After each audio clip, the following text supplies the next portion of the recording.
Yes, Rikatabrasende. The Bible says in those last days, God will pour out His Spirit upon all flesh.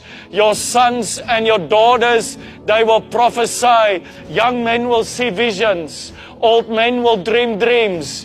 On my maidservants and men servants, the Lord says, I will pour out my Spirit. I will show signs in the sky above and wonders on the earth beneath. I want to tell you today, we serve a supernatural God. We serve a God of signs, miracles and wonders. And the number one miracle is a soul that comes to Jesus. The Bible says the angels, they rejoice in the presence of God, of one sinner that comes to repentance. So the gospel is the power of God.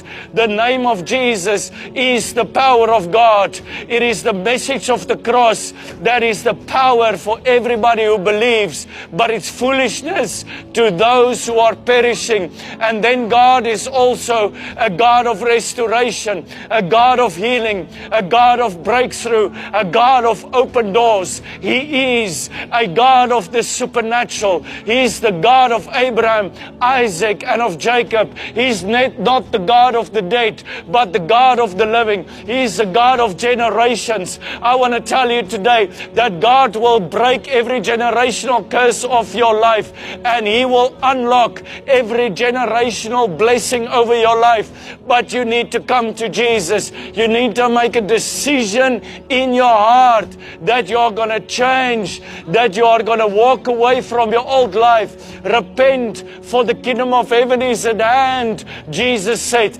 repentance means to change the way you think.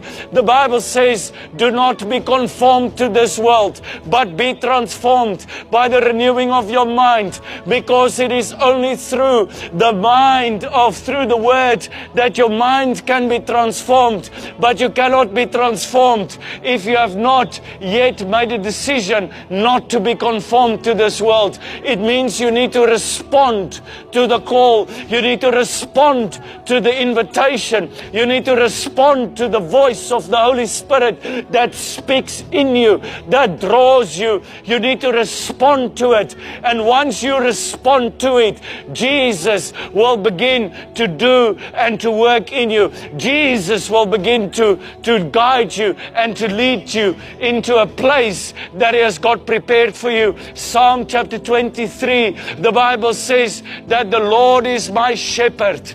I shall not want.